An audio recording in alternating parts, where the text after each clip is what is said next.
Salut!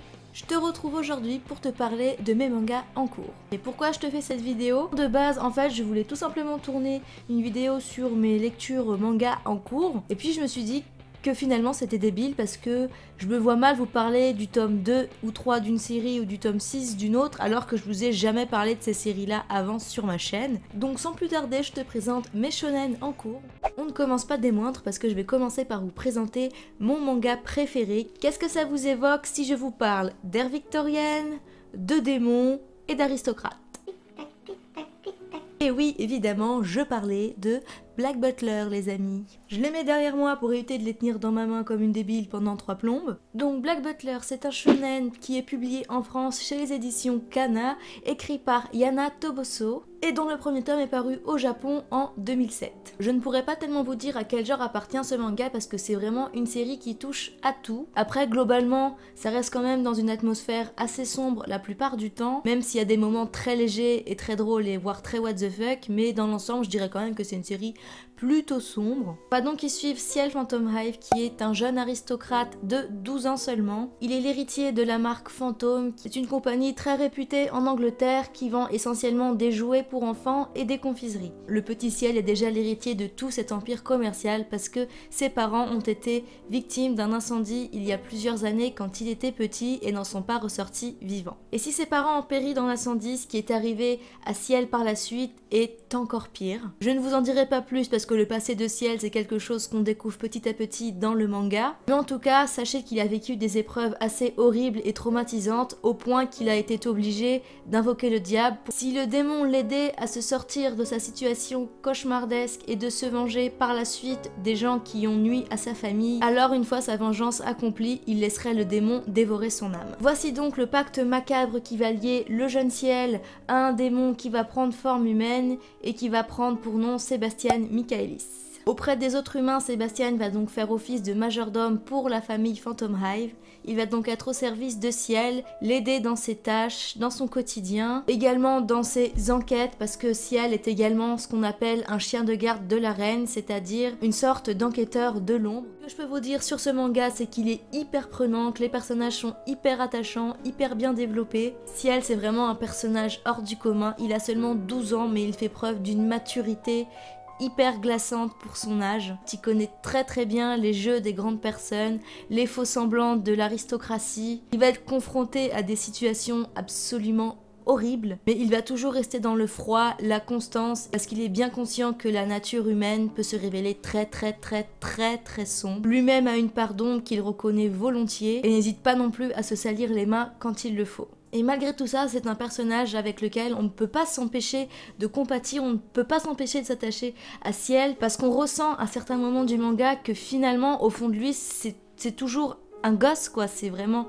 juste un gamin de 12 ans qui a un passé traumatisant, qui a perdu ses parents trop rapidement, qui a vu sa vie brisée, et tout ça, Ciel s'efforce de le cacher, de l'oublier au quotidien, et c'est vraiment ce qui rend le personnage attachant et intéressant, et en plus quand on sait ce qu'il a vécu dans son passé, ça ne peut que nous faire compatir envers ce personnage. Moi, c'est mon cas, je ne veux pas faire de généralité, mais c'est un personnage qui me touche vraiment beaucoup et que j'affectionne tout particulièrement. Quant à Sebastian, c'est un petit peu la coqueluche du manga, hein, c'est un petit peu le mec parfait pour beaucoup de personnes. Sebastian sait tout faire, la cuisine, le ménage, le jardinage, les enquêtes criminelles. Et en plus, il a des pouvoirs de démon vachement sympas et vachement pratiques. Il a une certaine éloquence dans son discours et une certaine grâce dans sa posture, enfin bref, c'est un personnage assez fascinant. C'est aussi le chouchou de beaucoup de personnes, mais pour ma part, je dois vous dire que je préfère carrément et totalement Ciel. La relation avec Ciel est vraiment particulière parce que au final on sait jamais vraiment ce qu'il en est, et de ce qu'on voit de leurs aventures ça nous les rend hyper attachants,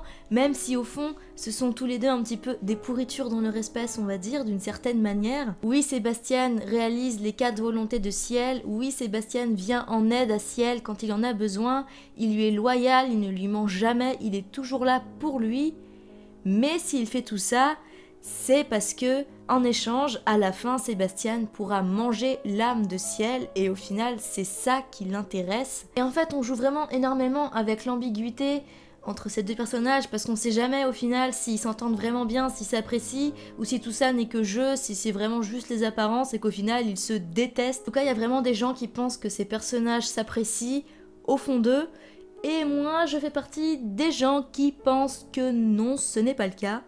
Tout simplement déjà parce que Sébastien est un démon et en tant que démon, lui-même le dit, il n'éprouve pas de sentiments humains. Et pour lui, voir les humains se déchirer entre eux, c'est quelque chose d'assez fascinant, voire même d'assez rigolo. Donc voilà, peut-être que Ciel éprouve un certain attachement envers Sébastien, ça ce n'est pas impossible. Mais c'est pas sûr non plus parce que c'est vraiment un personnage compliqué. Par contre, Sébastien, je pense pas du tout qu'il soit attaché à Ciel. Tout ce qui l'intéresse, c'est de manger son âme à la fin. Je n'ai évoqué que les deux personnages principaux, mais il y a toute une autre ribambelle de personnages qui intervient au cours du manga continuellement. Pour l'instant, au bout de 23 tomes, je ne suis absolument pas lassée de cette série, parce que les arcs sont toujours uniques en leur genre, ils ont toujours quelque chose de fascinant, et ils ont toujours une ambiance tellement particulière et tellement Black Butler en fait. Il y a des arcs qui sont vraiment sombres et très glauques. Il y en a un qui se passe dans un cirque par exemple. Il y a également un arc qui se passe sur un bateau qui reprend un petit peu le mythe de Frankenstein. Ensuite plus loin on aura un autre arc qui va se passer dans une école qui va faire un petit peu penser à Harry Potter d'ailleurs.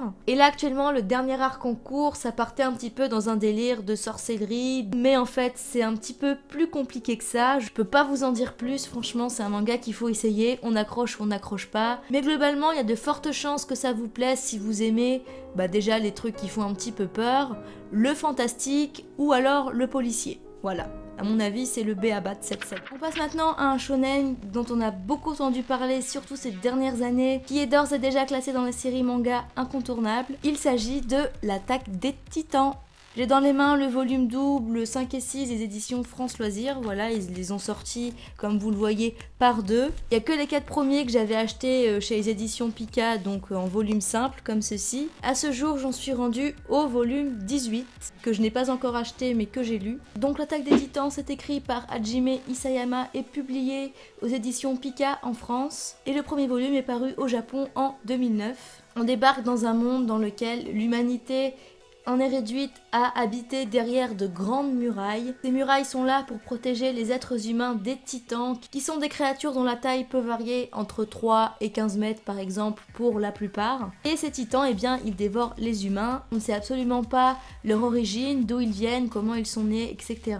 Pour vous expliquer, en gros, en fait, au sein même du mur, je crois qu'il y a 3 murailles distinctes. Il y a la plus grande dans laquelle vivent la plus grosse partie de la population. C'est un petit peu l'équivalent de la campagne. Ensuite on a un deuxième mur donc plus resserré dans lequel il y a plus de grands bâtiments, donc c'est un petit peu l'équivalent de ce qu'on pourrait appeler la ville. Et ensuite on a le dernier mur au centre qui est le plus petit, dans lequel on va retrouver évidemment le roi et très certainement aussi les personnes riches et importantes. C'est donc un univers plutôt hiérarchisé et que j'ai trouvé vraiment bien construit et bien mis en place. Dans le premier tome on va faire la connaissance de Eren, qui est un tout jeune garçon qui traînait dehors avec ses amis Armin et Mikasa le jour où a surgi le titan colossal qui mesure plus de 50 mètres et qui est donc plus haut que les murailles. Ce titan va créer une brèche dans le mur et évidemment ce jour-là il y a eu beaucoup de morts, ce fut une grande catastrophe. La brèche créée par le titan colossal fait que les plus petits titans ont donc pu pénétrer au sein du mur et donc évidemment vous vous en doutez ça a été un petit peu la boucherie. Et c'est d'ailleurs ce jour-là que Eren a perdu ses parents. Il a vu sa mère se faire dévorer de ses propres yeux.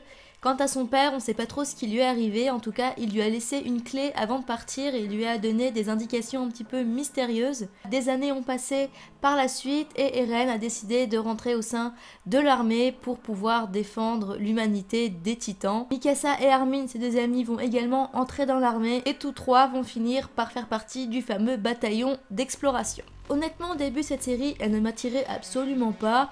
Je comprenais pas trop l'engouement autour de ce manga, mais à force d'en entendre parler, j'ai décidé de me lancer, d'abord en regardant l'animé, et j'ai tellement aimé l'animé que pour moi c'était obligé que je lise le manga. Déjà, comme je vous l'ai dit, l'univers est hyper bien travaillé, j'ai trouvé ça hyper intéressant. Et ensuite, ce qui m'a particulièrement plu dans cette série, c'est que, eh bien, c'est pas juste une histoire de titans vs l'humanité et tout le monde se casse la gueule. Non, on va vraiment plus loin. À ce jour, j'en suis au niveau, oui bien sûr, c'est un jeu vidéo. À ce jour, j'en suis au tome 18 et franchement, on a commencé à avoir de grosses révélations sur les derniers tomes et c'est juste... En commençant la saga, croyez-moi, vous ne pourrez jamais deviner ce qui va se passer par la suite, c'est impossible. Mais pour l'instant, voilà, c'est génial. Et ce qui est intéressant aussi avec ce manga, c'est de voir eh bien, la position des différents êtres humains par rapport aux titans. Déjà, au sein même des militaires, on va avoir des personnages de tellement différents types qui pensent de manière tout à fait différente les unes des autres, mais qui reflètent vraiment hyper bien la complexité de l'être humain, la complexité de notre société, et c'est ce qui me plaît dans ce manga. Je pensais vraiment pas que ça allait être psychologique entre guillemets on va dire à ce point là, mais en fait c'est plutôt poussé. Et même en dehors des militaires, on a par exemple des hommes d'église qui ont voué un culte au mur, donc évidemment on a toutes ces critiques sur le pouvoir, sur le fanatisme religieux, et bien au-delà d'une simple guerre, on a vraiment affaire à un véritable conflit à la fois humanitaire, politique, historique. Mais voilà, au final c'est une série qui est beaucoup plus réfléchie que je pensais, très bien imaginée. Et au niveau du manga, les dessins par contre je dois dire qu'ils sont vraiment pas terribles. Mais le scénario est tellement bon que franchement j'arrive à passer outre. Pourtant croyez-moi, généralement dans un manga les dessins pour moi ça compte. Mais là ça va, j'arrive à passer outre et puis ça commence enfin au bout de 15-16 tomes à s'améliorer un petit peu. Pour beaucoup l'Attaque des Titans c'est l'équivalent de Game of Thrones mais en version manga. Et je dois dire que je suis plutôt d'accord avec cette appellation. Les deux derniers shonen que j'ai à vous évoquer, je vais vous en parler plutôt brièvement, vous allez comprendre pourquoi. Je commence avec un manga que vous connaissez très certainement, il s'agit de Yu-Gi-Oh! Et oui, regardez-moi ça. Donc moi j'achète les volumes doubles. Peut-être que comme moi, quand vous étiez petit, vous étiez fan du dessin animé qui passait sur Canal J. C'est bien pour ça que j'ai décidé de me mettre à lire les mangas, qui sont d'un autre niveau, je dois dire que c'est assez différent. Dans Yu-Gi-Oh! Le manga, donc on reprend la même histoire que dans l'animé. Les dessins sont vraiment très épais, et au niveau du scénario, on est vraiment dans les premiers tomes sur quelque chose d'assez violent et vulgaire, voilà. Il y a beaucoup de bastons, les personnages font que ça, et ils aiment bien balancer des insultes par-ci par-là. Ensuite, quand on rentre un petit peu dans l'univers du duel de monstres, là ça se calme un petit peu et ça devient un peu plus sérieux. Et ma foi, ça devient plutôt intéressant. À savoir que je les lis absolument pas dans l'ordre. J'ai le premier tome là, volume double, et là j'ai le 10, le 13, le 17, le 23, enfin bref, voilà. Je l'ai choisi au pif, en fait, c'est en fonction des arcs que j'avais envie de relire par rapport à l'animé, pour voir les différences et tout ça. Et aussi, j'ai choisi des mangas où on voyait pas mal Seto Kaiba, qui est mon personnage préféré dans ce manga et qui est également un de mes antagonistes entre guillemets préférés de tout manga confondu. Je vais vous relever 3 différences principales par rapport à l'animé qu'on connaît. La première chose, et pour moi c'est un bon point, c'est que c'est quand même plus sombre. Après, ce que j'aime moins, c'est que pour l'instant, le pharaon que j'aimais énormément dans l'animé, donc on va dire la deuxième partie de Yugi, et ben dans le manga il est plutôt méchant, voire même très malsain et très peu sympathique. Du moins c'est ce que je me rappelle dans les premiers tomes, après ça fait un moment que je les ai pas lus. Et troisième point, Seto Kaiba, c'est pareil, là c'est vraiment... En fait dans la version animée, ils ont réussi à le rendre plus ambivalent. On est plus dans l'archaïque dans le manga, avec Yugi le gentil et Kaiba vraiment le méchant. En tout cas pour le moment de ce que j'ai lu, c'est plutôt ça. Donc voilà, j'aime beaucoup le manga. Je dois vous dire que tout ce qui est jeu de cartes et tout ça, franchement, c'est pas mon délire spécialement. Yu-Gi-Oh! C'est la seule exception à la règle, c'est la seule série de ce type-là que je suis, et je ne compte pas en suivre d'autres spécialement. Je la suis très honnêtement parce que c'est une série que j'ai adorée quand j'étais petite, donc c'est plus par nostalgie. Et même si j'aime beaucoup le manga, je reste une grande éternelle fan de l'animé, que j'ai revu depuis, et malgré son côté très cuculapraline, moi je suis hyper fan. En fait j'aime beaucoup ce côté cuculapraline. Mon seul regret c'est que ce soit pas assez sombre, j'aurais aimé que ce soit plus dans le dramatique dans l'animé, mais bon, on peut pas avoir tout ce qu'on veut, hein. Et enfin, le dernier shonen dont je vais vous parler, je ne peux pas vous le montrer parce que les tomes sont chez mes parents. Il s'agit de Fairy Tail, qui est une série en cours mais que j'ai mis sur pause. Donc Fairy Tail, c'est un shonen de type aventure, comédie, fantasy. Dans le premier tome, on fait la connaissance de Lucy Heartfilia, qui est l'héritière d'une famille riche, sauf que Lucy eh bien, n'a pas envie de vivre la vie, on va dire, qui lui est due. Elle, ce qu'elle veut, c'est rejoindre une guilde de magie. Du coup, du jour au lendemain, Lucy décide de s'enfuir entre guillemets de chez elle et elle part à la recherche d'une guilde à intégrer. Et un jour, elle va tomber sur Natsu et elle va vivre une petite péripétie avec lui.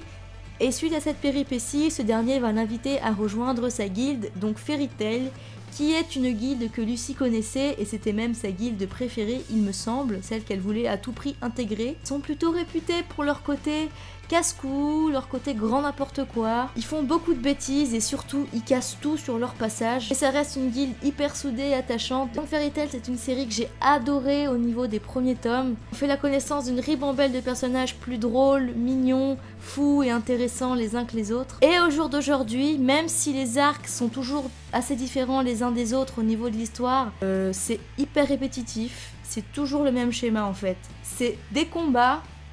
Il se passe des choses dramatiques pendant le combat, mais on est tous amis, tout le monde s'adore, il y a le pouvoir de l'amitié, de la famille et tout ça. Du coup, au final, c'est quand même Fairy Tail qui va gagner. Donc au début, c'est adorable, on est d'accord, mais au bout de 50 tomes, surtout quand on n'a aucune révélation faite au niveau de la trame principale, on va dire, ça devient vraiment hyper lassant. Ensuite, plus on avance dans la série et plus le fanservice est très prononcé. Donc voilà, ça aussi au bout d'un moment ça m'a saoulé. Le fanservice un petit peu d'accord, mais quand il y en a trop, ça ne va plus, c'est vraiment relou. Donc voilà, tout ça m'a lassé. Après, je dis pas que j'abandonne la série, mais voilà, j'ai pas envie de me remettre là-dedans pour l'instant parce que 50 tomes c'est énorme à acheter. D'autant plus que je ne possède pas les 50 tomes, hein, je les ai achetés un peu de manière éparpillée parce que j'ai commencé à regarder l'anime et ensuite à lire les mangas. Donc après, comme Yu-Gi-Oh, je piochais un petit peu en fonction de ce que j'avais envie de revoir en manga, etc. Enfin bref, c'est un shonen que j'ai énormément aimé au début. Maintenant, je vais pas dire que j'aime plus, mais ça me saoule, voilà. Voilà, ce sera tout pour l'instant. Donc dans la prochaine vidéo, on s'attaquera au seinen et je vais vous dire sans plus attendre desquels je vous parlerai. On commencera avec Tokyo Ghoul. Je vous parlerai aussi de l'ère des cristaux, de Bright Stories, du manga en scène et très brièvement, je réévoquerai Reine d'Égypte qui est une série qui vient de commencer en France, mais dont j'ai déjà parlé dans une autre vidéo. J'espère que la vidéo vous a plu. N'hésitez pas évidemment à me dire si jamais vous aussi vous lisez une de ces séries, si elle vous plaît. Comme moi je vous ai parlé de vos mangas préférés, j'aimerais bien savoir quel est votre manga shonen préféré. Sur ce, je vous fais plein de bisous comme d'habitude et je vous dis à très bientôt pour la prochaine vidéo sur ma chaîne. Allez, bye!